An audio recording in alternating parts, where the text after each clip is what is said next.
Good morning. Today I'd like to tell you about some exciting developments at Central Presbyterian Church following last week's session meeting. At that meeting, the session approved making some capital improvements to our sanctuary during this time when we're unable to meet in person for worship.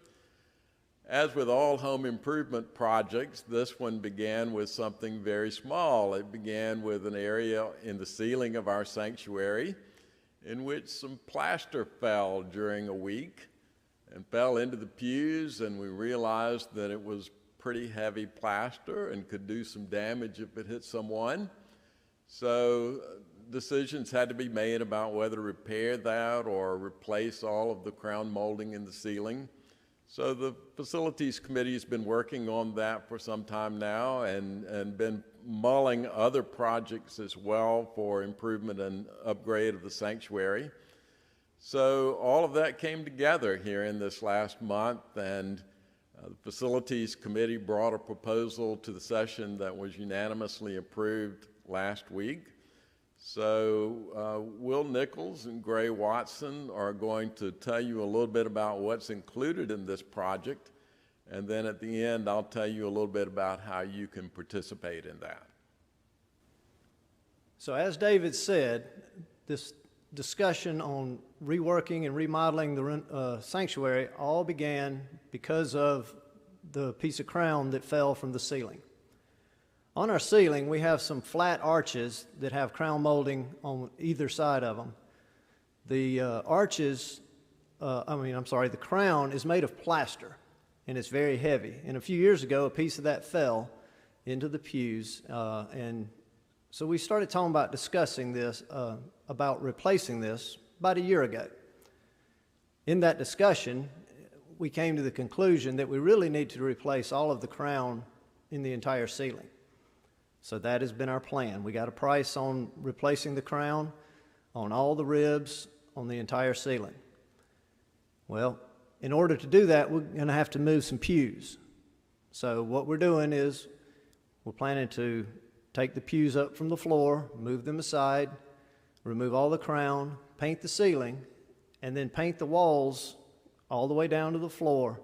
Well, while the pews are moved, let's change the floor. So we're going to take up the cork, we're going to take up the carpet, and we're going to put down new carpet in the aisles and new hardwood under the pews.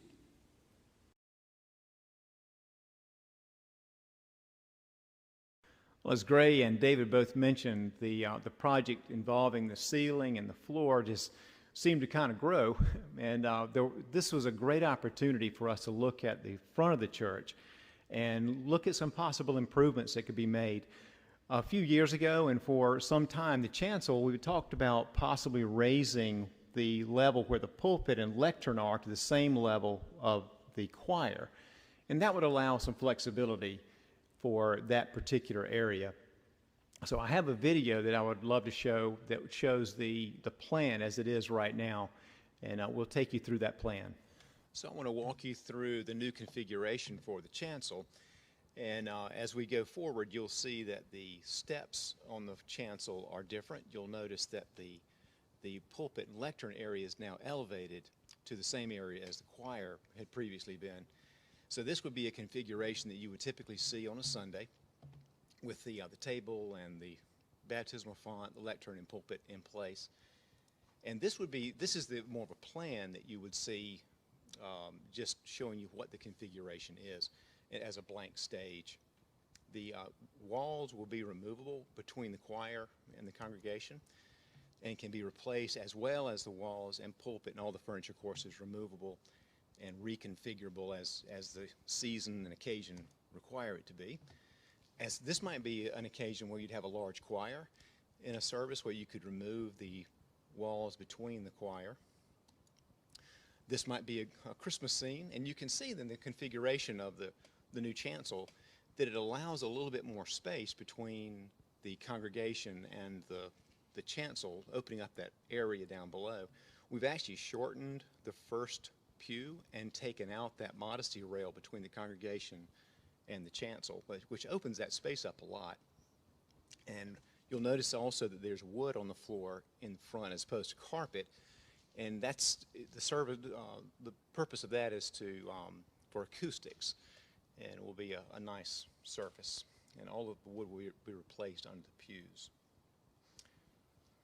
This would be a view coming from the balcony at Christmas time. And again, another scene just of a typical Sunday service. And here we might have a wedding configuration where the modesty rails would still be in place between the choir. And but you can notice that we've pulled the steps forward in the new configuration, which gives a little more room up front for different things to happen. This might be a configuration if the children were having a special service. We could open the stage completely for their performances of what they need to do. This might be a configuration where the piano could be taken up on the stage for a piano concert. And then we're back to a typical Sunday configuration. So this was hopefully a helpful presentation so you can see what the new configuration is going to be for the proposed sanctuary. So now we're going to have this new beautiful chancel area, and we also have a new beautiful cross which Will Nickles made for us.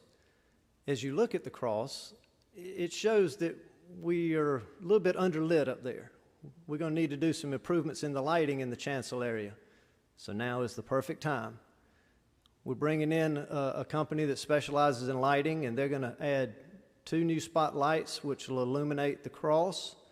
They're also going to add some overhead lighting to the front of the stage area, which we will now be creating, and they will improve the lighting above the choir.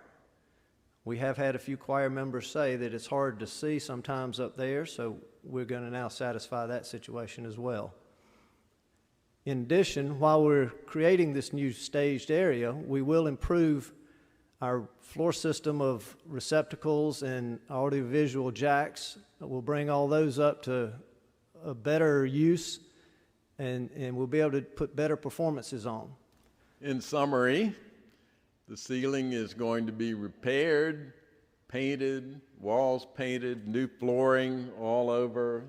The chancel area raised, improved flexibility for it, increased lighting for the front of the church. All of these improvements are going to be awaiting you when COVID-19 ends and we're able to be back here in this sanctuary to worship. It's going to be exciting. So the total cost of this project is just under $185,000. 15 gifts have been received already, totaling just over $100,000. So we still need about $80,000 to complete this project. We are ready to receive gifts. If anybody would like to participate in this project, please feel free to make your check out to the church and designate it for sanctuary renovations. And we'll look forward to seeing you back in this church soon with its new beautiful decor and flexibility and beauty. Thank you very much for considering this.